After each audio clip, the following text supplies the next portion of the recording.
اي سيدي هذوما الفدائيون فيديل، كل واحد منهم فداء للوطن نتاعو، عطاو اللي عندهم الكل سور تيران، عندهم مدرب ممسي خاسر 2-0 عملوا عليهم. الشوط الثاني شوط المدربين، ومدرب فلسطين عمل لي عليه الكل، عرف نقطة ضعف المنتخب التونسي اللي هي الكرة الثانية وخذا منها اللي يحب عليه الكل.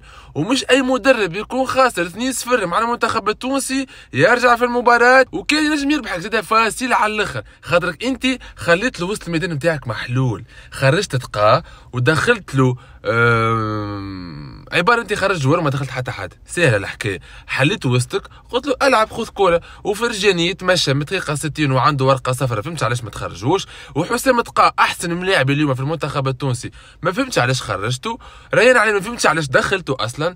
الجزيري ماني قلت لكم منك العام ما فهمتش علاش مازال موجود في المنتخب لحد هذه اللحظه. دونك مبروك المنتخب الفدائيون، منتخب فلسطين اللي يستحقوا، شابو ليكم. ويبقى الملاعب الوحيد اللي في مباراه اليوم عمل لي عليه زياده اللي هو جمهور المنتخب التونسي. معناه استاد لوسيل معبي الكل بجمهور المنتخب. شنو تحبوا اخر؟ اكتبوا لي شنو كان ناقصنا في مباراه اليوم باش نربحوا.